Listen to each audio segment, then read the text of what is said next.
பின்னால பக்கத்துல உட்காந்துருந்தவன் கவிதை எழுதுறான் மிஸ் அப்படின்ட்டு அவன் டைரியை புடுங்கிட்டு வந்து என்கிட்ட கொடுத்துட்டு முன்னால உட்காந்துட்டான் உஷாரா பின்னால போன அடிப்பான்ட்டு அப்படியே கப்புன்னு மனப்பாடம் ஆயிடுச்சு. போட்டோகிராபிக்கல் மெமரி இதுதான். 4 வித பண்புகளும் இருக்கும். ஃப்ரெஷ்ஷா எழுதிருக்கான். 4 வித பண்புகளும் இருக்கும். அவள் நாவசைய 4 முறை பிறக்கும். 14 வயசு 9th ஸ்டாண்டர்ட்.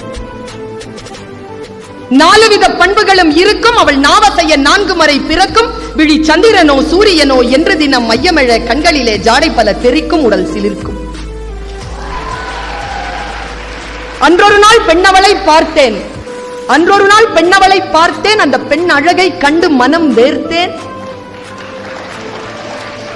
இனிசை வெண்பா டேஷ் போட்ட அட அட பீடி வாங்க காசு இல்லை பென்ஸ் வண்டி யோசனையா என்று மனம் சொன்னவுடன் மறந்தேன் உடனே இறந்தேன் என்று.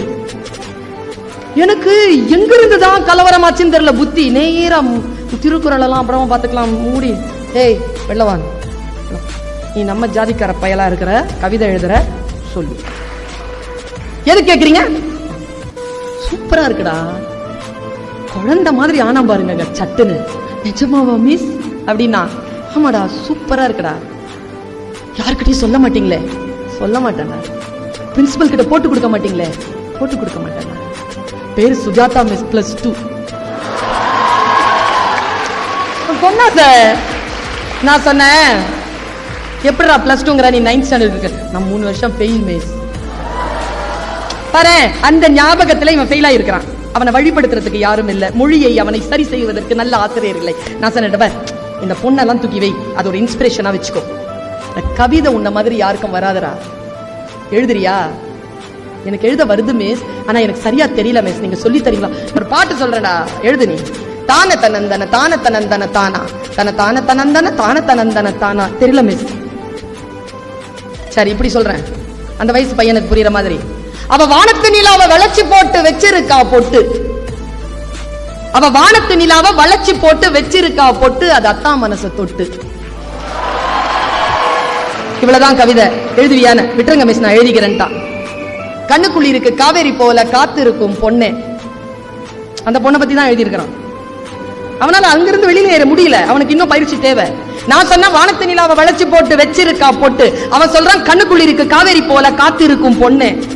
அப்ப காவேரி வரல, பிரச்சனை. எழுதுறான் கண்ணுக்குள்ளி இருக்கு காவேரி போல காத்து இருக்கும் பொண்ணே, பக்கம் ஓடி வாடி என் கண்ணே. நான் காத்து காத்து நின்னு மனசு வாடி போச்சு ஏங்கி, என்ன வாட்டுவதேனோ பாங்கி. பாங்கினா தோழி, சங்க இலக்கியங்கள்ல அவனுக்குள்ள இருக்குங்க வார்த்தைகள். பெய்யுமழையில மின்னல போல முகத்தை நீயும் காட்டி, என் உசுர கொஞ்சம் வாட்டி, நான் செத்து செத்து பொழைக்க நீயும் போகிறியே நில்லு, என்ன கொல்லுவதேன்னு சொல்லு. நீ ஓடக்கரையில வளைஞ்சு நெளிஞ்சு நடக்க அழக பார்த்து, இந்த அன்னத்தில் இருக்குது வேத்து, வழி போகும்போது நின்னு முகத்தை நீயும் கொஞ்சம் காட்டு, இந்த உசுரை இன்னும் வாட்டு. நீ வையற பதில வளைஞ்சு நெளிஞ்சு கோலம் போட்டு பழக, அத்தான் ரசிக்க அந்த அழக. உன் கொலுசு சத்தம் குலுங்க குலுங்க ஏங்குதடி நெஞ்சு வஞ்சி, நீயும் வந்து கொஞ்சு என் மாமா வீட்டு மயில நீயும் மாறி போகலாமா, என்னை வாட்டி வதக்கலாமா, நான் கொஞ்சம் கொஞ்சம் வஞ்சி நீயும் மிஞ்சி போகலாமா, மனசை போட்டு மிதிக்கலாமா. முடிச்சுட்டான். நான் சொன்னேன் இல்லடா கவிதை முடியலடான்னு. என்ன மிஸ் சொல்றீங்க? நான் கவிதை முடியலடா, மனசை போட்டு மிதிக்கலாமான்னு முடிச்சிருக்க. அறம்பாடுற வேணாம், நல்லதா முடியும். நல்லதா அவன் வாழ்க்கை நல்லா இருக்கணும்னு நினைக்கிறேன். நல்லதா முடியும். சரி மேடம். அடுத்த நாள் எழுதுறாங்க, ஒரே ஒரு பேரா எழுதிட்டு வந்தான்.